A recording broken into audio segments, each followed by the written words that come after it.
my name is Adam Edwards, digital brand ambassador. Rabbit Hole was started by Kaveh Zamanian. He was a psychologist for about 20 years. He was actually living up in Chicago, and then met a girl named Heather, who, just like me, is from Louisville, Kentucky. She obviously is a huge bourbon drinker, like all of us are here in Kentucky. And she felt like it was her duty, I think, as a Kentuckian, to turn Kaveh into a bourbon drinker too. She kind of overshot the mark a little. He obviously fell in love with it quite a bit. He was already a Scotch drinker, and he really liked gin as well. But I think bourbon just became such an obsession for him. And in fact, when they moved down here to Louisville, he really, started doing things like just reading up about the history of bourbon in Kentucky and joining all sorts of clubs and then meeting people in the industry, kind of working at distilleries sometimes, just like walking in. I mean, you're talking like early 2000s when they'd be like, yeah, you want to come check out the distillery? Sure. You want to pitch some yeast? Like whatever. Learning from the people in the buildings, people like Chris Morris from Woodford, Dave Shurock from Woodford, Jimmy Russell and Eddie Russell, huge mentors for him. Larry Ebersold from MGP and Seagram's and LDI, really big mentors to Kaveh, and really just showed him how to make bourbon. He kind of put the two together, like the obsession about the history and then all this education he had gotten from the people in the industry, and he just started making it kind of off to the side with a little personal still. And he started with the mash bill that would come to be known as Cave Hill. So this Cave Hill is a 4-grain bourbon. This is 70% corn and then 10% each malted wheat and malted barley. The name Cave Hill really just refers to all of the people that came before us, all the distillers that are either really well known or maybe lost to history, that really were standing on the shoulders of these giants to further elevate the spirit, right? On this incredible spirit, we're going to further elevate it. And so one of the things that he learned when he started researching bourbon was that before Prohibition, there were over like 1,000 or 2,000 distilleries in Kentucky. After Prohibition, that number fell to 13. And even now today, I think there's like 60 or 70. So we're not even close to where we were in pre-Prohibition times. A lot of those recipes, those mash bills, they disappeared right after Prohibition. Once they all sold off the barrels, all those big companies, after they conglomerated a lot of the smaller distilleries, they basically just went to like wheat is the secondary grain or rye is the secondary grain. And I think Kaveh became really, really frustrated with that monotony in the industry. So he wanted to do something really different that not only spoke to the tradition and the history of bourbon, but also kind of where he came from as a Scotch drinker. So he's like, let's use a lot of malt, right? Now, before I go on, we're going to do something that's really special to me. I do this with every tasting, every event that I do. I feel like you can learn a lot from somebody by asking, where they went to school, where they grew up, what their favorite animal is. That's Louisville, University of Kentucky, and a shark for me. But you don't really know somebody until you've had a drink with them. So everybody, cheers. Welcome to the Rabbit Hole tasting. Thank you so much. Someone say whiskey. We're going to have a good time tonight.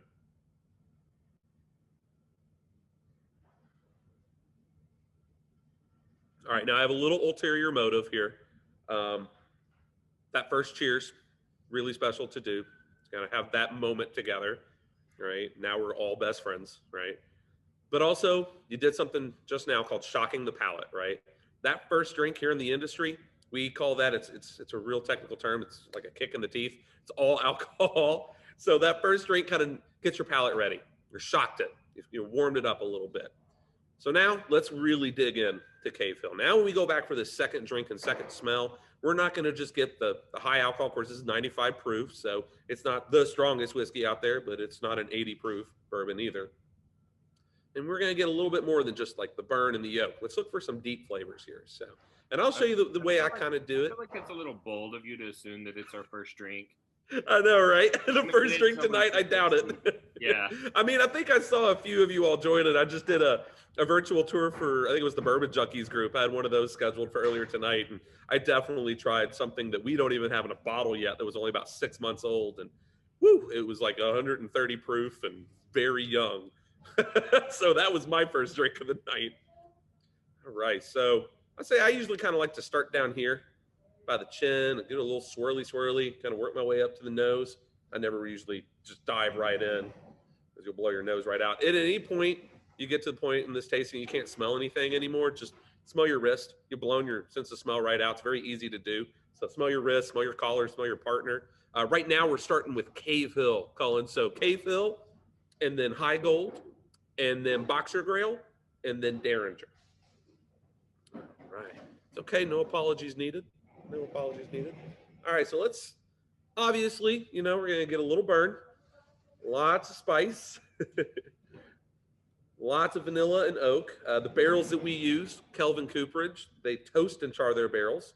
So lots of vanilla and a lot of lignans coming out of that barrel that's toasted and charred over oak fires, not gas. Let's go ahead and have a drink of this one again. Cheers.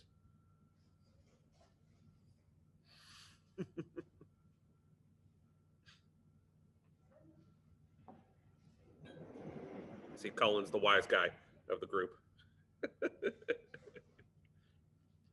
All right, so let's talk about some of the flavor development here, right? You look at this mash bill, and whenever you look at a bottle of Rabbit Hole, by the way, I love that the Cave had the idea to do this. We wanted to put the mash bill on all the bottles because we wanted to be really transparent. I think that was something that really bothered them early on in the 2000s. You couldn't tell what was in a bottle. Couldn't tell what was in there. Couldn't tell the mash bill. Couldn't tell the grains. You just kind of knew, like, sometimes the age, most times not. Sometimes the most, all the time the proof, and that's about it. So he wanted to be really transparent on the mash bills. So you look at this mash bill and you're like, no rye. It's going to be super soft. I see wheat in there, very, very sweet, not a lot of spice. Sure, it's soft, right? That wheat does soften it up a little bit, but there's a heck of a lot of spice in Cave Hill. And that is really informed from not only those Kelvin barrels that give it a ton of baking spice like cinnamon and allspice, but even, the yeast that we use kind of gives this earthy spice to it. You'll notice there's kind of this common theme through a lot of our bottles that's like tea, almost like very aromatic and floral. This one's like a little lighter on the tea, but it comes in at the end. That green apple from the esters is, and like even a little bit like pear, is right in the mid palate. So it starts really spicy with those baking spices. And then you get some of those green fruits on the mid palate. And then the finish is super sweet. And I think that's when the honey malt really starts to show up. So that honey malted barley that we use in this, even though there's 10% malted wheat, that is not the secondary or the flavoring grain. You can call this a wheater if you want, or a wheated bourbon. I don't, because I don't feel like the wheat is really the flavoring grain on this. I feel like the honey malt is truly the flavoring grain, right?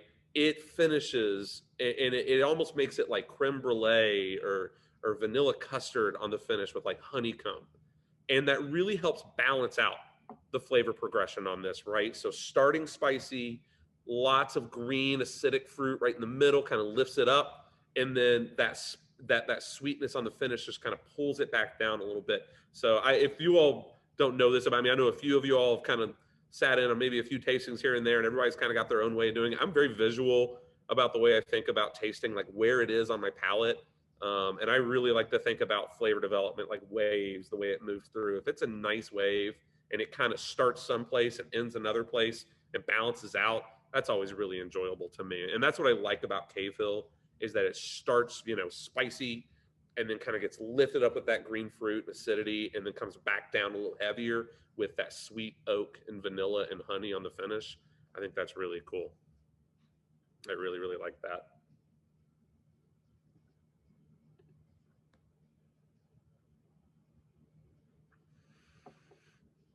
Technical terms. Thank you. Well, you know what, Derek? I always say this. My worst subject in school was absolutely science. Ever since I've been in the industry for about 15 years, I was more on the sales side before I joined the distillery side. But since I've been at the distillery for almost 3 years now, I've really learned a lot from the distillers, from Cave. Cameron Talley is our head of operations. We don't actually have a master distiller at Rabbit Hole. We're very collaborative. We all kind of have a say in it. But Cameron's about as close as you can get. He came from Brown Foreman and Wild Turkey. He's been a distiller for over 20 years. He is one of those people. I feel like I have a really good palate. I started in the wine world, and that's where I really developed it. But I'll tell you, Cameron is one of those people that will walk into a room and just make you feel like you have the worst palate. Not because he's like a mean guy, he's the nicest guy I think I've ever met. But he'll just lift a glass up and you've been trying to find this flavor, the idea for this flavor, like what is it for 30 minutes? And he's like, oh, it's Campbell's tomato soup or something like that. And like it's really always very specific. It's crazy to me. So he has really taught me a lot about the chemistry. We were actually having a really long conversation about ester development yesterday, and esters really kind of come from the yeast interacting with the alcohol, and their cell walls start to break down. They release these esters out, and the esters will start to give you things like these kind of green fruits I was talking about, sometimes pink fruits too. I think even K-Fill, this bottle I'm drinking tonight, and we'll kind of talk about why this is, but this bottle I'm drinking tonight doesn't have as much pink fruit in it. Sometimes I drink K-Fill and I get like double bubble, like that kind of hard chewing gum, or like the chewing gum you get in like baseball cards back in the day, right? And that's from the esters as well. But yeah, it's I learned a lot about esters from Cameron the other day. But that was every day I'm learning. It's like one of the greatest things about my job. Really, really cool. All right. So the yeast strain really came from I think it was Larry Ebersold. No. Yeah, it was Larry Ebersold that taught. I think it was either Larry Ebersold or it was Chris Morris. It might have been Chris Morris from Woodford. But basically, Cave was shopping around for yeast. He really didn't want a yeast that was super, super powerful. He wanted to really rely on the barrels and the grains to give the majority of the flavor. So what he did is he kind of shopped around for this yeast strain that would be a little easier on flavor. We get our yeast from, I believe it's Fermentus out in Denver, Colorado. It's actually the same place that Buffalo Trace gets theirs. And I actually sometimes I will notice if any of you have ever picked up on Buffalo Trace before, this big kind of green apple. It's because they I think it's the yeast is kind of showing up in the same way for ours, especially on Cave Hill. But yeah, I think we get it from the same place that they get it, and that just turned out to be a yeast that was super, super easygoing, was not super aggressive, wasn't super earthy, wasn't super floral, wasn't super spicy. He knew that the barrels, these toasted and charred barrels that he was getting from Kelvin, were going to add quite a bit of spice, honestly. But so he didn't want a yeast that would get super spicy too, because you're going to hear the same word in this tasting all night: balance. It's all about balance. You don't want it sticking out too much one place or another. It's always got to be great balance, and that is a really, really hard thing. It's kind of like being a chef. Thinking about these bourbons and ryes is like culinary creations, and always looking for balance in the flavor production on these and that flavor progression. All right, so let's go on to High Gold. And I love all these questions coming. I just keep kind of checking that. So if you see me zone out and look like I'm just reading questions or comments that are coming on. Keep on coming them in, bringing them in as much as you want.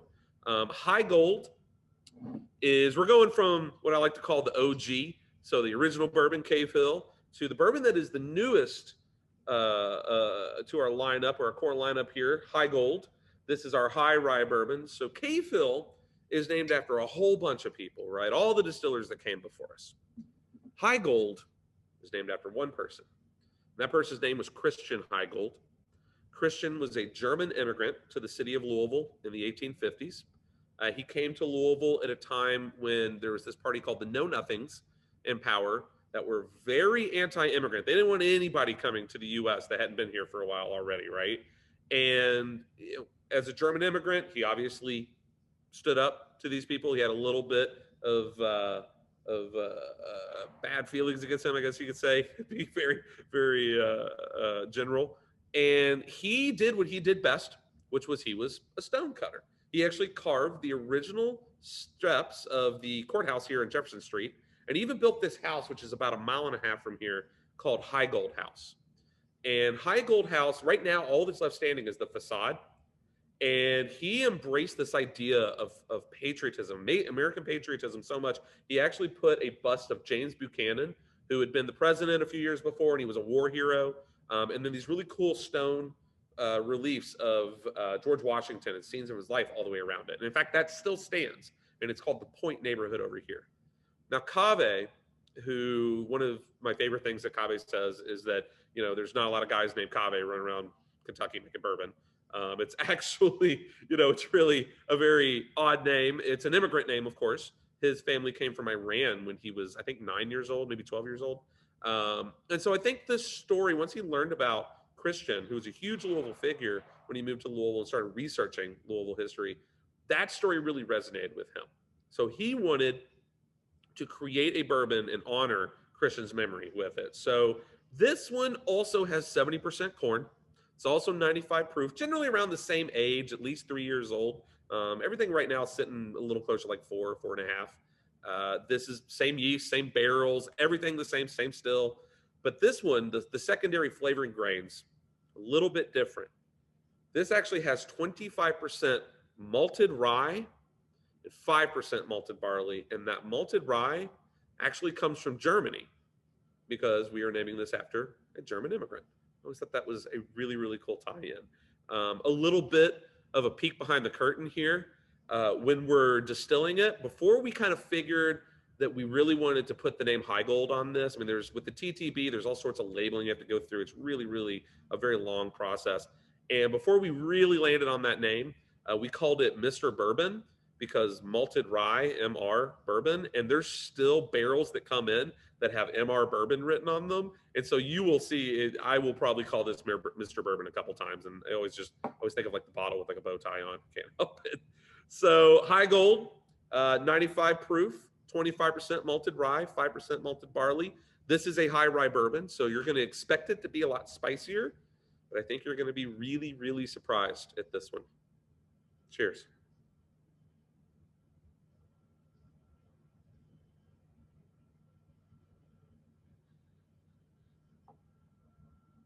So, where Cave Hill starts very spicy, lots of green apple, and then finishes very sweet, High Gold's kind of backwards. First of all, the nose on High Gold, really soft.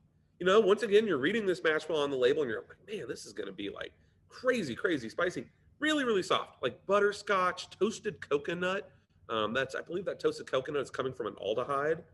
And then maybe a little bit of a spice on the finish, like on the end of the nose there. And then the palate, same thing. Whereas Cave Hill starts spicy and has the green apple and ends sweet, High Gold really starts very sweet. Lots of coconut, lots of butterscotch, keeps going through the palate. It's more like orange peel instead of like green apple here. So lots of citrus, like bursts of citrus. Like it makes it kind of juicy a little.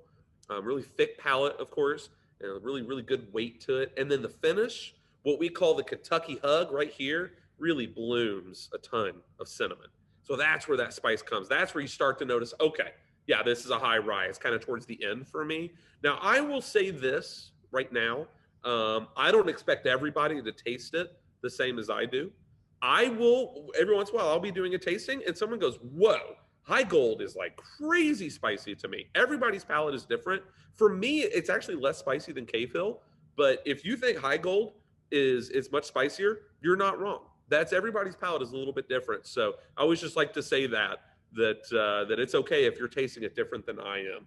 And you put them in the chat there, what you're tasting too, because there's like over 500, one of my favorite words, flavonoids in a bottle of bourbon, right? And so you're going to taste all sorts of stuff in here. Yeah, I really like High Gold. Really cool story behind High Gold, and really, really unique and distinct bourbon, right? And I think this one really kind of talks to that idea of Cave's past. He was a big Scotch drinker. He loves malt, but he also really wanted to do something very different, very different. Right, I'm going to check on the spices. Almost perfect. I hear you, Corey. Good citrus on there, right, Derek? Yeah. Strong finish. Yeah, I feel like High Gold honestly has a stronger finish than Cave Hill, so I'm right with you on that. Cave Hill is solid, really nicely balanced. You dig it? Good, good. I'll say it, too much apple. Yeah, lots of warmth on the finish, right? Really cool. And I'm a terrible cocktail maker. Like I'm not a bartender at all. That's where something I'm terrible at. But I feel like Cave Hill makes a really good old fashioned because the amount of spice it brings, and it really stands up with all the sweetness of that cocktail. whereas High Gold makes a really, really good Sazerac because of that herby kind of absinthe wash on that glass, the citrus and the spice on the finish really kind of show up against that a little bit and balance it really well.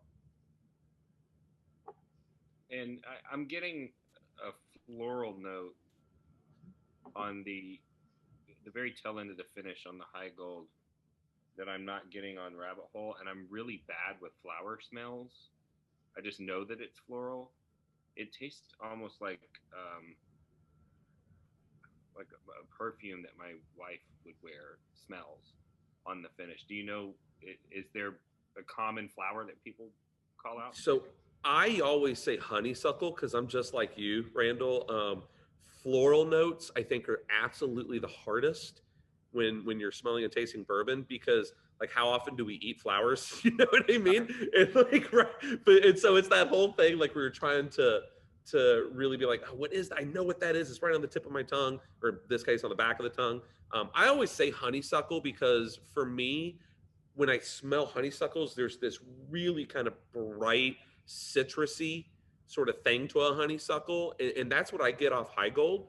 But I have heard people say like, sunflower, like that sort of really kind of mellow aromatic, or like rose hips, like really mellow aromatic. For me, it's like on the same edge as the tea, and so it's almost like bergamot for me too, right? But it's that citrus that just keeps kind of, and I don't know if it's like I'm getting the orange peel and there's also that floral note, or if they're, I mean, they kind of live on a similar side of that flavor wheel too. So I think it's easy for those to kind of cross in and out of each other. But yeah, I mean, you're right. There's this really neat kind of floral sort of finish that I think helps balance, like it helps sort of support the spice, right? Because spice, whenever you get spice, like it can feel heavy, but it's not the supporting flavor or scent, right? It's kind of popping around a little bit. And there's always something that's a little bit more solid underneath of it for well balanced whiskeys. And for me, like the tea or the floral note on the finish kind of helps support that spice and even draw it out a little bit and kind of keep it right here. And for John Miller, yes, there is a banana note. The mid pellet. Do you know my banana thing? No, I don't know if I do. I might have missed that. No, I used to do live reviews, and I apparently a couple times in a row I mentioned that there was a banana component, and then people would get on live and say, "Does it taste like banana?" And then it caught on, and people started making memes. And then I did a Russell's barrel pick with Eddie, and he brought out a fourth barrel that could only be bottled as Kentucky Spirit, and I didn't like it because the banana component to it was a little too high for me, and I knew not to say it out loud because there were a lot of people that's tasting, but someone called me out and was like, "You taste bananas?" And Eddie heard him say it, and then Eddie's like, "Do you taste banana, my whiskey?" And I was like, "Well, yes, sir." And he's like, "This isn't Jack Daniels. Somebody get this guy out of here." And so now it's a whole thing. But I am sensitive to the ester isoamyl acetate that tastes like bananas. But I will say that even though there's a way to use isoamyl acetate that's integrated with other, esters and aldehydes that make it a complex, sweeter flavor. And then there's a way that it shines that makes it taste like it's too young and not ready. And I don't like those, but I do love this. So I'm saying it is a compliment because, as you said, this is a very balanced whiskey. It's very complex. There's a lot of different flavors that you can bounce around and concentrate on. But yeah, there is some banana flavor in it. And I think a lot of that comes from like the malt. So with Cave Hill, the honey malt I think really helps with that. But really overall, those barrels, I just like I talk Kelvin up like crazy because I think it's such a huge part of our success with using these Kelvin barrels. They really help get some really deep tones out of those barrels, like the spice and the vanilla that I think sort of balance some of those really fruity flavors that come from the fermentation and even a little bit of the distillation. So I'm right with you. Like I get, I mean, you could give me a completely unlabeled bottle that's from Brown Forman and like it's like bananas all day, which I'm actually okay with. I'm all right with it, but it's sometimes it could be a little laffy taffy. Yeah, it could be a little laffy taffy sometimes. Side note, while we have everybody on, I recently was educated by one of my podcast viewers that the banana flavor that's in Laffy Taffy and Banana Runts was the original flavor of bananas that humans started consume commercially, and a disease wiped that species of tree out in the entire world. But the candy industry had already replicated the flavor and stuck with it, and now when we eat bananas, it doesn't taste like the candy, right? And so everybody thinks that, oh, this is fake candy flavor, but it's actually the original banana flavor that doesn't exist anymore naturally. And that is the flavor that you get in whiskey. Isn't that crazy? I love that Laffy Taffy is just like selling that tradition home. They're just keeping it alive. Of everybody, Laffy Taffy is the one that's just keeping it going. That's amazing. Banana Runts for sure. Banana Runs, yeah. Oh, that's awesome. That's why I love this group. That's hilarious. All right, so we have done a bourbon, and then we've done a high rye bourbon, and of course I'm from Kentucky. So next we're going to do a rye whiskey. We're going to do a little rye whiskey. We're going to do Boxer Grill, Kentucky Straight Rye Whiskey. So, first of all, the name on this, we're in Louisville. This is a Boxer Grill, right? The greatest boxer of all time came from Louisville. The boxing gyms, they're a huge part of Louisville culture and just changed so many lives in this city. Cave really had to pay homage to that spirit of Louisville and name this rye Boxer Grail. I'm going to get really corny marketing on you. I'm going to say this is going to like make the hairs on the back of my neck stand up. It takes a strong stance and is worthy of a title. So stupid. So dumb. So Boxer Grail is a 95.5 rye. That is the most celebrated rye mash bill of all time, if you ask me, because it highlights the rye. And it probably, for many of us who are big bourbon and whiskey nerds like I am, you probably have heard 95.5 before. MGP, LDI, they made that the most celebrated rye of all time, that mash bill, and really made that for so many people. Larry Ebersol, that mentor for Cave, he said, Cave, if you want to make a rye whiskey, 95.5 is the way to go. So we did not source this from MGP and LDI. Actually, there was a podcast that came out several weeks ago that listed us as sourcing from MGP, and I had to call that person and be like, listen, love your podcast. You got to get rid of that. Like, we don't source from MGP. We've never sourced from MGP or LDI. We've only sourced one thing ever, which was when we first started making Derringer. We sourced that bourbon, and we'll get to that when we get to that one next. But other than that, we contract distilled and we make everything here now. But Boxer Grill, it's different than MGP's. And because of those barrels, and plus our cooking process, a lot of proprietary stuff in that cooking process, but we use really low temperature fermentation. It's a huge part of it. And this rye comes off the still. When it comes off, like the doubler, that second run, at like 138 proof, it is still, even though it's 95% rye, it is super soft still. It's like just very soft cinnamon red hot candy, really, really sweet. And then you put it in that barrel that is that toasted and charred inside over the oak fires from Kelvin. And it gives you, the nose of Boxer Grail is just like caramel and vanilla, a little green note. I get it as mint, but dill, I can get dill or a little bit, and maybe even like black licorice a little bit, like anise. And then black tea. And when you taste this, you're going to be shocked. That black tea is super strong on the finish. Really, really strong on the finish. And this is also 95 proof.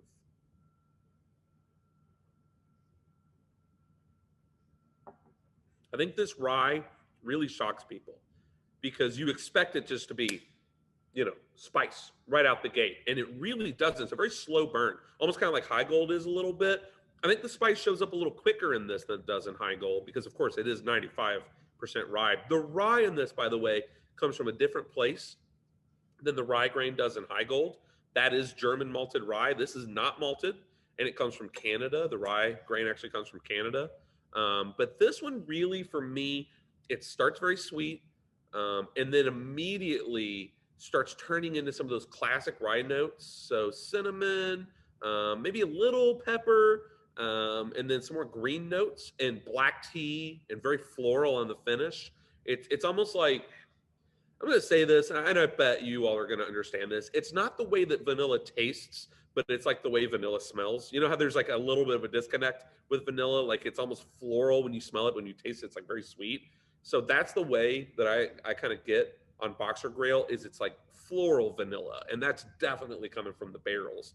Um, just says Kentucky straight rye whiskey, still green label. No Boxer Grail. Yeah, you got an older label. Exact same stuff. Exact same stuff.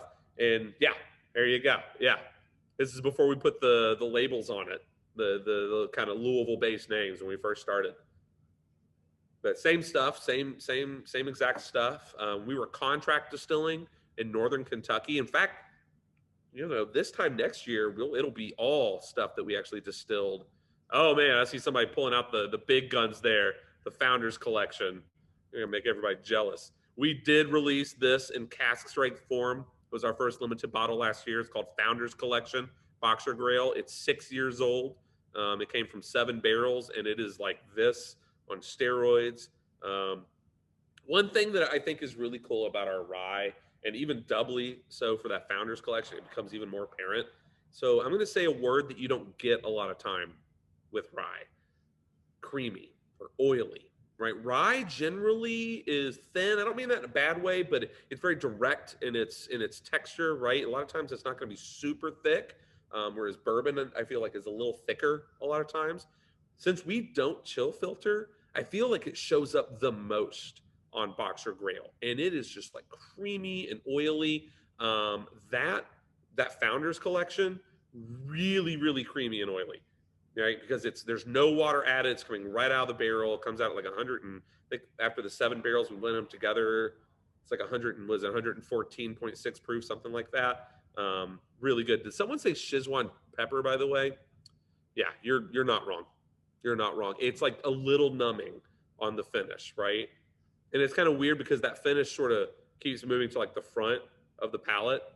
I think that's really cool. That's what I like about rye. I'm a rye guy because rye, it sort of activates your entire palate, but in like different ways. Like that first drink you take of rye, a lot of times doesn't really translate until it hits like the mid palate, and then the finish usually kind of travels back up to like the tip of the tongue, especially that kind of numbing pepper. And that's why I usually say black licorice with this, because it almost numbs a little bit like anise a little.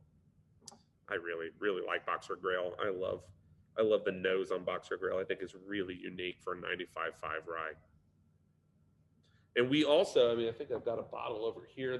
This gin, we have a gin called Bespoke Gin, that we finish this gin that we get from London. So we actually source the gin from the oldest gin distillery in London. It comes in, no joke, at 190 proof. It is rocket fuel, and you have not lived life until you've sampled 195 proof gin. We take it and we filter it, Kentucky limestone filtered water, of course, and then we put it in the empty rye barrels, these empty Boxer Grail barrels. We'll take the rye out of it, start bottling that, and then put the gin in those barrels for about 6 months, and it gives it sort of a golden color, and it tastes like limoncello and Earl Grey tea. And I will tell you, people are skeptical. I get it, right? Like gin, I never was a gin drinker. You will try that and you will be blown away. It is, you can drink it neat. It's like a cocktail in a bottle already, and it is crazy dangerous. It's 89 proof. It is no joke. It is really, really dangerous. My wife actually does a cocktail with it. Well, not now. We just hit 12 weeks pregnant, so we're getting ready to spread the news on Facebook. But she's not drinking now. But before she got pregnant, she really liked to make this gin with club soda and an orange slice. Whew, we call it a Rabbit Ricky. It is delish. It is really, really good. Oh, well, thank you, G. Appreciate that. All right, so we are ready to move on. I'm going to take a look at the chat real quick. And, oh, everybody say congrats. Thank you. Thank you very much. We're going to move on to the last one Whoever has the Founders Collection, you pass that bottle around. Man, I hear you. That bottle was so limited that I didn't even get a bottle of it. I have been begging Kave to let me like buy a bottle. He won't do it. He won't do it. It's so limited. He's like, man, we got to give people a chance to buy it. He gave me this little 50 ml that I nursed for about a month, and man, I got to find more of it. So we're going to move on to Derringer. This is our Pedro Jimenez sherry finished bourbon. So this is a wheated bourbon. I was kind of talking about sourcing earlier. This was the only whiskey that we sourced when we first started. It came from Wyoming whiskey. We're making it now, but the reason we sourced this is because they made a whiskey that was really close to the mash bill that we were going to use. 68% corn, 18% wheat, 14% malted barley, I think is what that was. We needed it a little older. We needed it like 5 to 7 years because finishing in a sherry cask, we knew that the sherry that we were going to use, that Pedro Jimenez sherry, very strong, sweet sherry, if you used anything younger, it would not balance well. So we needed something a little older. So we had Wyoming whiskey give us some of their aged stock, and they made it for us for a little bit. We're making it here now, of course. But we take this wheated bourbon that's been aged in Kelvin barrels, level 4 char. Everything else is level 3, but this Derringer is a level 4 char, still toasted first over oak fires by Kelvin. It is then finished in Pedro Jimenez sherry casks from Montilla, Spain, a place called Casnoya. In fact, on this label, you can see we actually shout out Casnoya. On everything else, we shout out Kelvin. They put their seal on there, but we shout out Casnoya on this one because they give us these beautiful sherry casks. Sometimes they come in and they're like, yeah, level 3 char, level 4 char. Basically, that's like the amount of time that it spends on that flame. Whenever you hear like alligator char, that's usually like a level 4 char. It kind of starts to break apart. It looks like alligator skin. It's just a much heavier char. And it gives a little bit smokier and sometimes sweeter flavor as well. But since they're toasting it first, I think it increases the spice a little bit too. It helps match up against the sweetness of this. Now, sometimes the barrels that they send us from Spain are like 20, 30 years old. So for those barrels, we will only secondary age this bourbon for about 3 months. But generally, everything is aged secondarily in these barrels for about 6 months. They'll be rested and finished in these barrels for about 6 months. Sometimes as much as 9. If that barrel is pretty young, doesn't have a lot of sherry in the walls, we'll let it go longer. I was talking about batching earlier. We never do more than 15 barrels per batch. We do really, really small batch. To put that in context, we produce over 20,000 barrels a year. In fact, we're getting ready to expand this year and add 3 more fermenters. So we're going to expand that even more. So we do really, really small batch. And the reason for that is we want to make sure that A, we're being really conscious about quality. And B, it's okay if bottle to bottle, it changes a little bit. I kind of said this in the beginning of the tasting. Cave Hill, the Cave Hill I was drinking off tonight, didn't have as much pink fruit in it as it usually does. And so you may be really enjoying this bottle of Cave Hill tonight, and you're like, wow, it's got a lot of spice. The next bottle of Cave Hill you have, it'll still have those sort of, or any of these, those core flavors I was talking about, but sometimes they might be in slightly different ratios. And I always thought that was really cool about Rabbit Hole products. It's almost like single barrel, right? Like you never know what you're going to get exactly with each bottle. It's a really, really fun kind of exploration and creation sort of element to our brand. But Derringer with that sherry finish, Pedro Jimenez sherry is a very, very sweet fortified wine. And in fact, the Pedro Jimenez grape is one of the sweetest grapes on the planet. But because it still sort of, takes time to kind of filter through these barrels, it's Solera aged, it's not sweet like, I'm going to say, Moscato or White Zinfandel, very topical sweet. It's a very rich, it's like rich versus sweet, right? Things like almond and dark chocolate. So let's go ahead and give Derringer a nose. This is 93 proof, by the way. So on the nose of Derringer, you get oak and you get vanilla and lots of fruit, right? Lots of dried fruit, especially like dried fig and raisin and cherry. The palate on this is really, really neat. Cheers.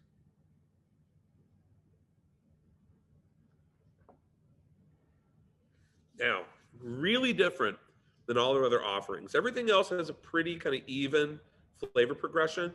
I feel like Derringer is just like bam, bam, bam, really quick.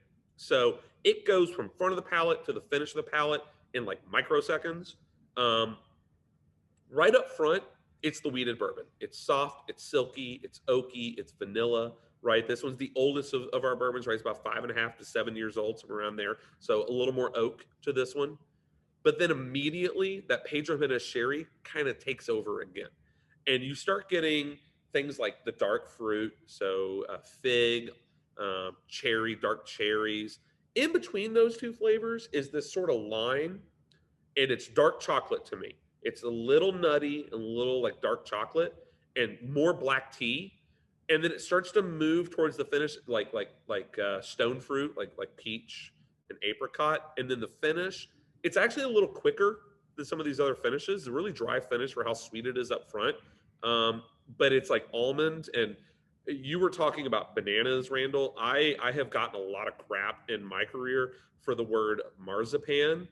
Jackie Zykan over at Old Forester, she kind of gets a lot of crap about that too. Marzipan. I feel like there's so much marzipan on this Derringer though on the finish. I can't help it. I think Fred gets more crap for marzipan.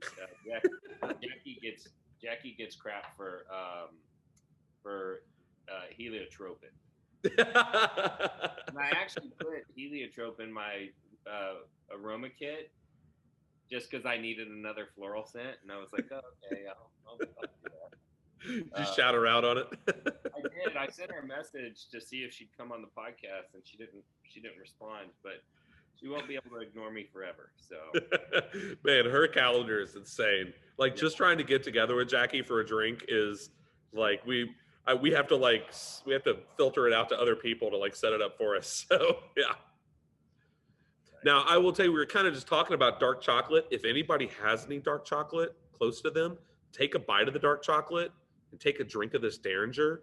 It tastes like a Queen Anne cherry or like a cordial cherry, like a chocolate covered booze filled cherry. That's nice. If anybody has a dark wrapped cigar, like a nice Maduro wrapped cigar, that is phenomenal with Derringer. I think I've told this story before. You know, I feel like spirits, you get this really strong sort of association with memories in spirits. Like everybody remembers the champagne they drank at their wedding, right? And it's probably like still your favorite champagne. So I see somebody have a bottle of Liddell there. You have a bottle of Liddell, very nice. I see a bottle of Liddell vodka that you can only get at the distillery. See, somebody's been here, very nice. As a French wheated vodka. I didn't know if you knew this, but Liddell was Alice's last name in Alice in Wonderland. That's why we named it Liddell. That also comes in at 190 proof, and whoo, it is, whoo, that's a day right there. But my association with Derringer is very much, I was sitting in a field, eating Mexican food, smoking a Cuban cigar, and drinking Derringer, and talking with Cave and Michael Matomedy, who is our chief marketing officer, who's like kind of my boss and big mentor for me, about the future of Rabbit Hole.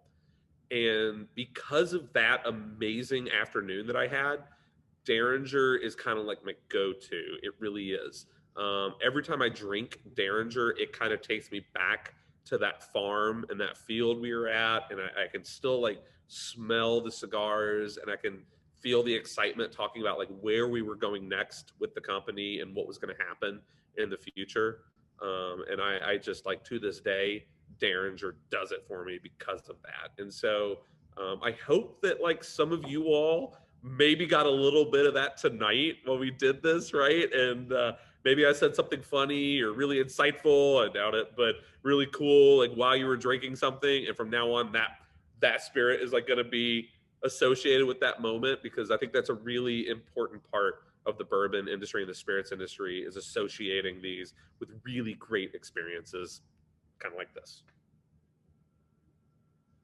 Oh, man, I love the nose. I also call this my desert island smelling whiskey, because I could smell this finished bourbon for like the rest of my life and be a really happy guy. I really like this. All right, I'm going to open up the chat and just look at a couple things, make sure I haven't missed any questions or anything.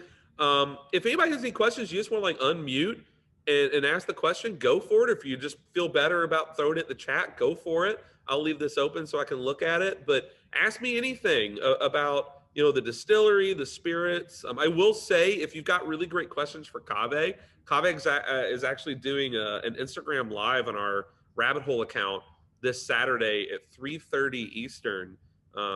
It's the very last Cave's Bourbon Bunker, and you are the guest.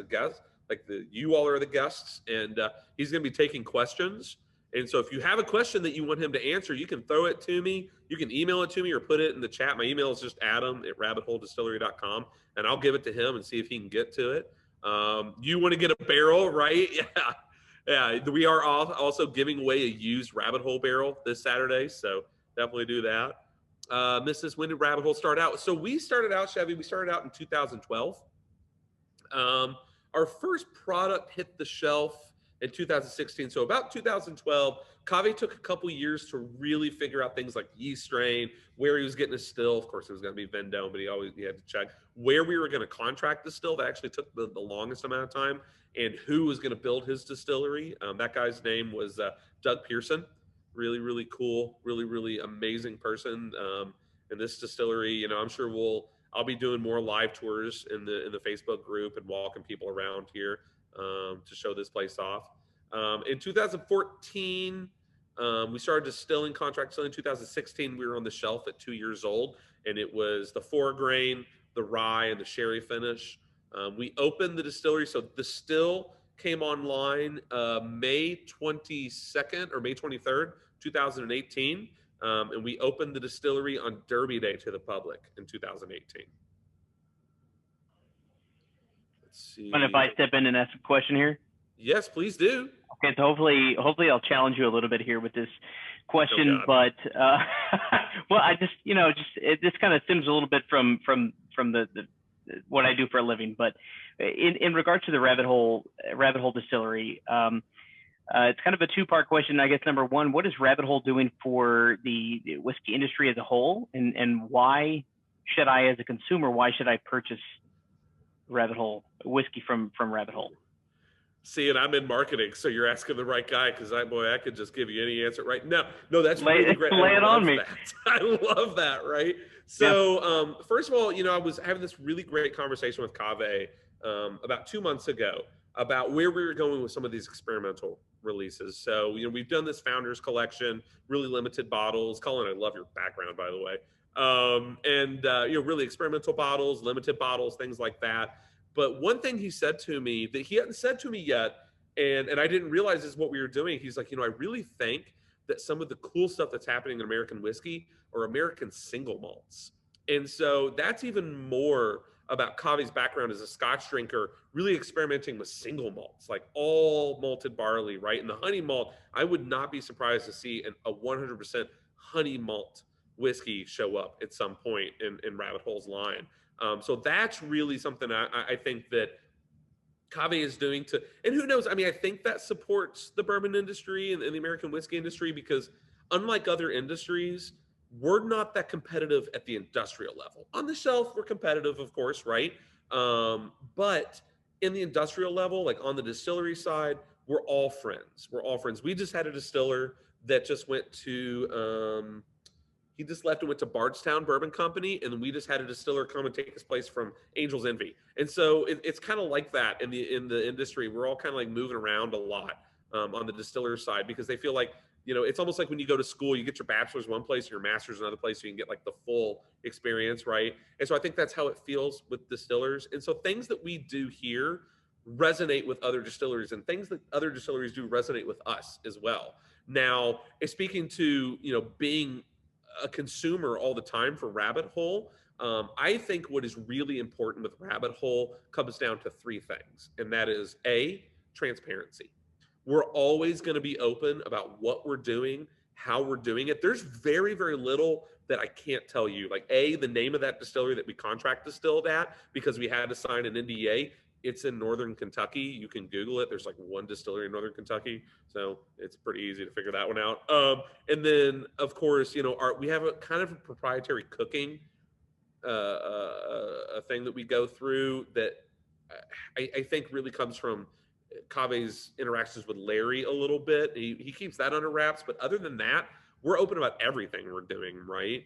Because we want to make sure that people are comfortable with our product. Number two, authenticity. We're always going to be honest with you, not only because we're being transparent, but because if we weren't, I mean, there's no kids on this. People can smell bullshit, right? Like the consumer can smell it. You really can, especially with the bourbon industry now. Consumers are highly educated. And if I'm lying to you, you're going to know it. And so I'm always going to be authentic with you because I feel like authenticity tastes better than lies, right? It just does. And then the third thing is always going to be this idea that it's coming not just from a great family, the Kave family, but from a full group, this idea of collaboration. I am the ambassador. So I'm the digital brand ambassador, but pretty much overall, I'm basically their national brand ambassador. But I also sit on the sensory panel. So not only am I like at my laptop all day answering emails, talking about bananas with Randall and right, and like reaching out to groups and doing things for bourbon groups and media and all that. But the other part of my job, I'm here. It's about 10 o'clock my time. I got here at 7 o'clock this morning and had to do a tasting, not for a group. I had to do a tasting for me and to like say, yeah, these barrels I think are ready. These barrels I think are a little too old. Let's blend them with some younger stuff, right? And then taste some like experimental stuff. That happened at 7:30 in the morning. And so that every product coming from Rabbit Hole is coming from a family of not just the Zemanian family, but the Rabbit Hole family. All of us are super happy to be here because if we weren't, we wouldn't be in this industry and we wouldn't be at this distillery. And I never have a problem with someone saying, I don't like Rabbit Hole. I'm sure some of you all see, I do posts like in Facebook groups, and I never try and be like super spammy with them, but I'm like, hey, look at these barrels I took a picture of or whatever. And there's always going to be some person on there that's like, Rabbit Hole is trash. I'll never drink your junk. Okay, that's okay, because you know what? There's a million other bourbons out there that are great. You don't like us, that is okay, right? But I will say that we're never going to be inauthentic about it. And I think when sometimes people realize that they're not talking about this, amalgamous like blob floating in the air making bourbon, that it's real people that are making it and informing the decisions on how it's blended and how it's made and what it's put in the barrel at. I think people start to realize that it's real. It's real. And I think that is something that Rabbit Hole is doing that is sort of changing that perception of these really lofty, untouchable figures making bourbon. It's real people making it. I have so many friends in the industry, not just here at Rabbit Hole, but that are distillers in the industry. And when I see people say the word drain pour, I see red. If you don't like a bottle, make a cocktail with it. Put it in baked beans. Give it to a friend, whatever. Like, don't pour it down the drain, because I know the people that sweated and bled for that brand. And so that's something that I think keeps people as Rabbit Hole consumers, because they know it comes from people, not a machine, not a marketing department, anything like that. Does that answer your question? I hope it does. I feel like I just no. It absolutely does. And I appreciate you diving headfirst into that. What you said about transparency as was really a standout to me, especially because I know that you, I think, are the only person in Someone Say Whiskey from a distillery that makes frequent posts of what is going on at Rabbit Hole. That stuck in my mind, especially the post from January 11th at 10 a.m. Central Time. What did you post? I couldn't stop watching it and listening to it. It was the fermentation tanks. And it was just the popping and the snapping and crackling. It was amazing. And I got such a sensory experience just at home, sitting at home, and no one else from any other distillery is doing that for Someone Say Whiskey or any other club, I don't think. So that's why I wanted to ask you that. I wanted to get your take, what you thought. Really appreciate the response and the tasting and everything you're doing. So thank you. I'm going to keep doing that until like Colby kicks me out too. So, but you know what? That video you're talking about, I actually took that video at 10 a.m. on Christmas Day. Me and my wife were heading to my father's house on Christmas Day, and I made her pull over and stop at the distillery because I knew no distillers were here. The still wasn't running, the cooker wasn't running, the steam wasn't running, and the only thing that you could hear was just the fermentation. And I took my phone, I put it on the end of my selfie stick, and I held it over that fermentation tank because I knew that people would find that really, really cool. I knew that people would find that really cool. Okay. Hey, Adam. It's Nellie. How are you? Hey, Nellie. Good to see you. I love my SSW community. They really came out today, and that makes me super happy. I do have a question, though. So you said that the Founders bottle was super limited. Are we expecting more limited product to be coming out of Rabbit Hole? And then also, are you guys going to be doing a single barrel program that's going to give clubs like ourselves or stores the ability to get in on tasting some of those great barrels that you get to taste every morning at 7 a.m.? Boy, you're just lobbing softballs at me. I love it. I'm going to knock both these out the park. So first and foremost, we are releasing that Founders Collection twice a year. The next one is going to come in the spring. So we're going to do one in the spring, one in the fall. The next one is going to coincide with Derby Day. And the big news in Louisville today is that the Derby Festival is going on as planned, but with like no crowds, which makes me think that the Derby is going to run without a crowd this year. And as a Louisvillian, that is just so crazy to see. But we are going to release our next one. So our next one is actually distillate that did not come from Rabbit Hole. So when Cave moved to Kentucky, he started buying barrels. So, I think I kind of talked about him going to distilleries and kind of working a little bit as almost like an intern and meeting distillers and learning about the process. Well, he just started buying barrels at the same time. And so he has some stuff that the average age, I think it's about 6 or 7 barrels that he picked from his personal stocks that averages to about 15 years old, and that we have finished for about 6 months in Mizunara Japanese oak casks. So that is going to be the next release. Also, I will tell you this. When you're in the bourbon industry, especially like in marketing and in finance, you sit in some interesting meetings sometimes. Sometimes people are pitching me ideas and I'm like, no. And sometimes I'm really excited about it. I mean, you sit in weird meetings. The weirdest meeting so far was the meeting I sat in where Cave had to sell himself barrels because they were his personal barrels and he had to sell them to Rabbit Hole. That was the weirdest meeting I think I've ever been in. So those are these barrels. And for about 6 months of Mizunara oak casks. I think we're going to try and release that around Derby Day. I have no idea about distribution. I hope that they show up in Texas for y'all, but we'll see. Cullen, you got the video. I see it. Very nice. But yeah, I'm really excited to have that one released. I don't think the price has been set on so far. I'm not going to lie to you. So the first Founders Collection, I think was like $200, something like that. Yeah, I got it at 200. Yeah, I think it was like 195 is what the MSRP was on it. This next one is going to be probably the most expensive Rabbit Hole bottle that will ever be released, like within the next decade. I'm just going to say that. I have a feeling it's going to be insanely expensive, because of the tax stuff that Cave had to go through from selling these bottles from himself to himself, and then getting those Mizunara oak casks. That's really, really expensive, and the taxes on that is really high too.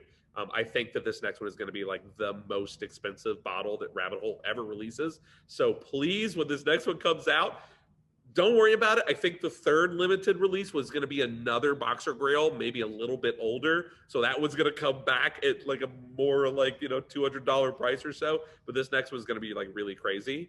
And then the second question, single barrel program. We are launching our single barrel program this year. We're keeping it pretty limited. So something like 10 to 15 barrels a year. I do know this first year is going to be Kentucky only. And I think those barrels have been sold at this point. But I think going next year, we're looking into more groups like this to do it. It's all high gold this year and next year. It'll all be cask strength. So whatever comes out of that barrel, which right now everything's sitting generally between as low as 108, which is crazy because our barrel entry is 110. As low as 108, but most of the times in between like 111 and 116. And then the label will actually be produced by an artist. We're going to have individual labels based on the group that buys them. That artist is going to work with the group to produce that label and create that label especially for them. So I think that's really neat. So that is starting this year. If you want more information on it, like if someone say whiskey wants to get on it, I will say I've been pushing really hard for you all to get a barrel. I'm not going to lie. I think that might happen next year or the year after. We'll see. But I'm going to push really hard for you to get one. Next level tater sticker. You're absolutely right, Jason. You know, it's cool. Someone said Mad Hatter. We just did this really cool tea party in Chicago called a Mad Hatter Tea Party. That was really neat. Any other questions? And like I said, feel free to throw it in the chat or unmute yourself and ask the question. I'm here for you. I've got another question. So I have noticed that the Boxer Grails aren't on the shelf very much right now. Boxer Grail was allocated. I think we've got like another couple of weeks. In fact, every time I walk by the bottling room in the past 2 weeks, it's been Boxer Grail every single day. So I know that is getting produced again. It was a little allocated, especially for this sample group. I was actually, you were amazing, Nelly. You actually supplied an extra bottle of Boxer Grail to kind of round this out. So thank you so much for doing that. Because I could only send you all Cave Hill, High Gold, and Derringer. I didn't actually have a Boxer Grail to send to you. But every day I'm walking by the bottling room, they're producing more and more to kind of catch back up with it. I do know that they have to do it because we're going to be really pushing Boxer Grail and then the gin later on this summer. I think we're going to be doing a campaign about like 1 barrel, 2 spirits sort of thing. So I know that they got to have it produced by then. But I do know that apparently Derringer by the end of this year might be a little more allocated for kind of the same amount of time, about a month, 6 weeks. So you expect to see that around maybe September, but we want to make sure by October we're back up on Derringer again. I envy your job so much. I hear you. It's a pretty great job. Out of curiosity, what are some of your favorite Kentucky brands and outside of Kentucky brands? I love that question, Taylor. So first of all, I, of course, love Rabbit Hole. There's very few bourbons or whiskeys that you can put in front of me that I don't like. I am an equal opportunist drinker. I'm a whiskey guy. I love whiskey. But 1792, I've always been a 1792 guy. In fact, the very first from the barrel sample I ever got to taste was at a distillery tour at Barton Distillery at 1792 Distillery. So I really love their full proof. That 225th anniversary bottle they came out with a couple years ago is like one of my all-time favorite bottles. I really love that bottle. I'm also a really big fan of Four Roses. I'm a Sazerac guy, Sazerac Rye from Buffalo Trace. In fact, my puppy's name is Sazerac. I really love Sazerac Rye. Yeah, I don't know. It's hard for me to say like what my favorite is because it's like I don't know, what time is it? What day is it? Like I feel like I that changes kind of the mood I'm in some days. So I love all whiskey. I really do. What's that? Cycles where you're like on a kick where you drink a bunch of like I'll go through a cycle. I'm like, people are like, "What's your daily?" I'm like, I'm drinking tons of what's the one that I got off on forever? Well, for a while I had a bunch of Stag Junior, and so I was drinking Stag Junior like every day, right? And then I ran out. I couldn't find more. And then I got off on Elijah Craig Barrel Proof for a while. And then I'll get off into Rice for a little bit, and I'll be like deep into the Rice. Are you like that as well? Absolutely. And in fact, right now, I'm going to take that even a step further. I have never been a beer drinker like my whole life. This past year was like the year of beer for me. And I have really been getting into this beer. It's from a brewery here called Mile Wide. And it is a German chocolate stout that is just like, it is so thick. It is like Hershey's syrup meets grain alcohol. Like it is so good. That has actually been my go-to like the last 3 nights. I'm pretty sure I've gained 10 pounds. in the last week from drinking this beer. That's actually what I'm in like right now. But towards the end of the year last year, I was really, really into different finishes, like some different finished whiskeys. And so it's like Angel's Envy, that rye they do that's finished in a rum barrel. Boy, I'm just like crazy about it. Just like going through different finishes, like the Whistle Pig finishes and stuff like that. That was kind of like the end of my year last year, just really getting into different finished whiskeys. But yeah, I definitely go through cycles, absolutely. Within the Rabbit Hole brands, right now, I'm kind of in a high gold cycle. Like that's what I just kind of keep going to for the last like month and a half or so. Is just like if I'm going to pour myself something, it's probably going to be high gold. If Derringer, yep, you're right. They're just gonna be hard to find. It's okay. I mean, towards the end of the year, it'll come back. No worries. I'm just curious from everybody in the tasting, if you could throw in a comment, what order would you rank these in terms of preference? Not based on price or anything else, just based on the flavor for you. How would you rank these? Because everybody seems to be keying in on the Derringer, but it was my least favorite, right? And so I'm curious what everyone else thought. Cullen thinks Derringer tastes like Weller 12. We got a Boxer Grill top, very nice.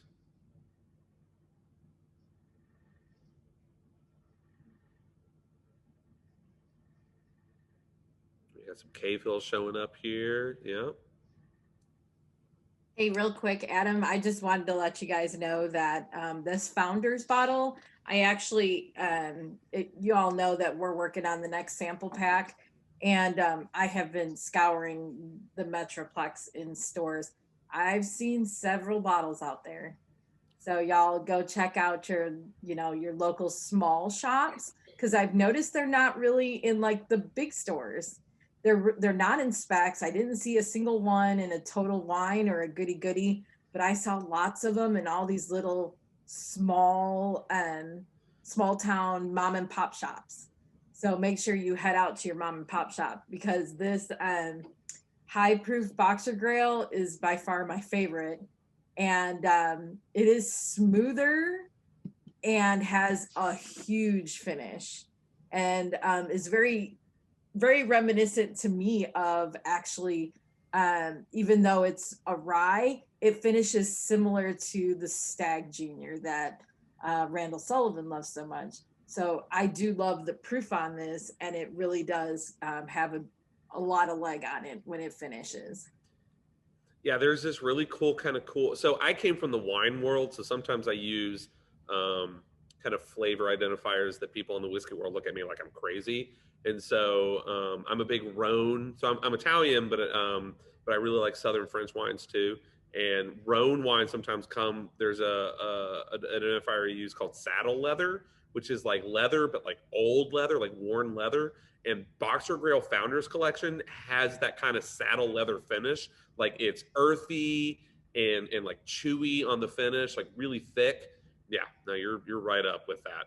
I like how many people are putting Cave Hill top, because I think sometimes with the rest of the line, Cave Hill gets overlooked sometimes. Allison putting Liddell vodka at the top. That's okay. I see you.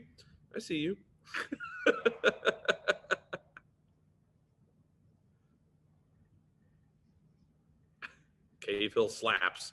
I'm putting that in my next Facebook post.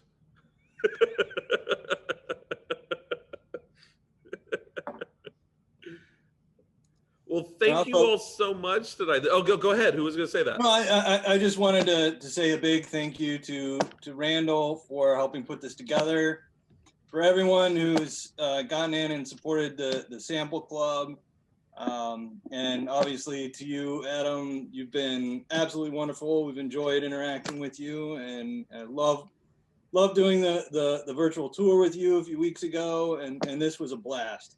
And I want to add too, there's a lot of committee members on here that were on tonight. Yeah. A few of them left, but John Miller is the guy that handles all those beautiful labels and cards that you guys see on the sample club.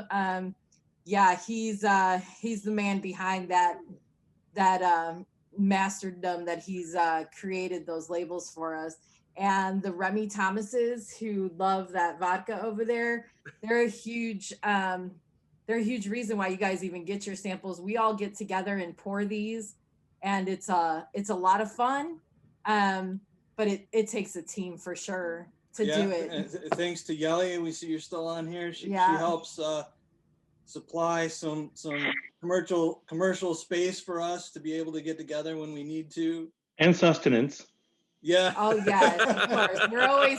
We're always munching on that chocolate too. Just to let everybody know, and to let you, Adam, know, our rabbit hole sample pack was the largest we've done so far. We had 115 people sign up. Right, we went through 5 bottles.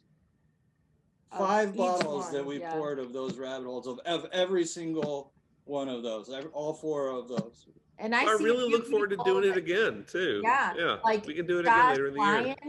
Man, you've gotten in, I think, on all of them. Jason, Kobza, the McDaniels. These are all people who've gotten in.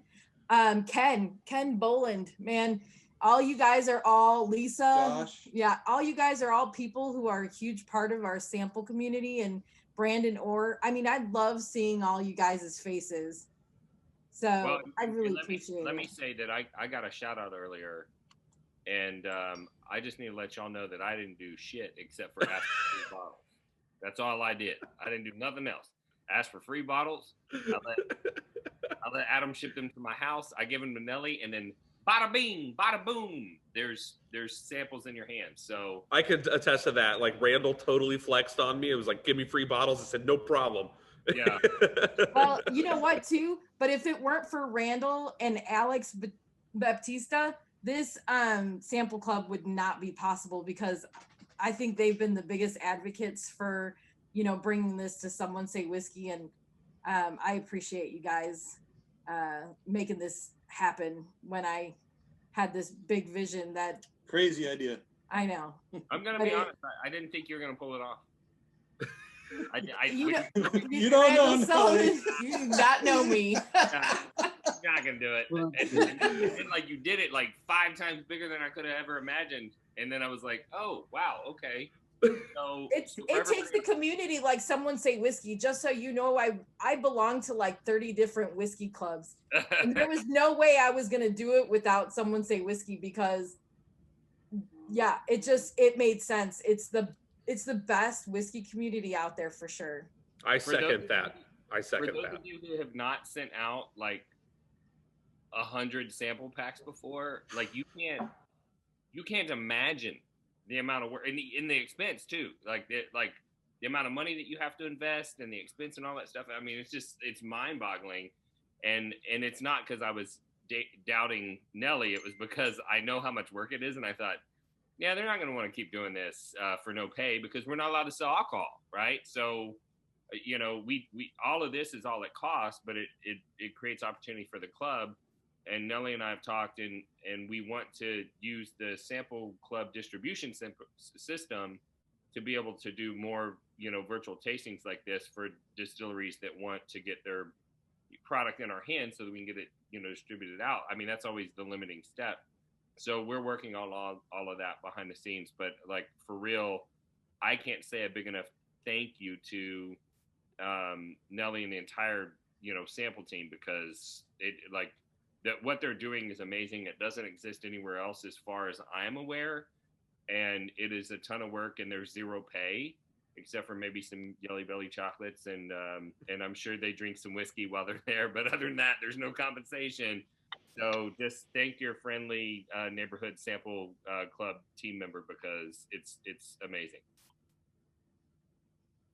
Yeah, I really appreciate you all just like taking the time and letting us do this with you. I mean, I've said it like 10 times already, but I really am in love with this group because of just everything that you just said.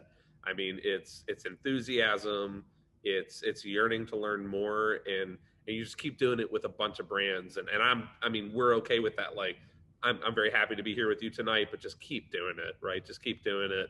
And hopefully we can do this again later in the year for a whole group, of people that didn't get to do it this time. But you know, if that's everything everybody's got, I just want to make sure I've answered all the questions that I can. But I do want to thank you so much, Nelly. Thank you, Colin. Thank you, Alex. Thank you, Randall. Anybody else that I missed? Thank you so much. Thanks everyone else being here tonight. Yelly, I'm looking forward to some of those chocolates in my mailbox. And I really hope that everyone got out of this what they think was worth, right? And if anybody has any questions, please, got those whiskey discs, I see them. Very nice. If anybody has any questions, you want to reach out to me, I have the easiest email ever. It's adam@rabbitholedistillery.com. It's super easy to get in contact with me. Please just let me know if there's anything I can do for you. I've sent some swag out here and there. I'm ready to send some more. I'm all swagged up. So just let me know. And thank you all so much. I had a really great time tonight, and I look forward to doing this again later in the year. Thanks, everybody. Cheers.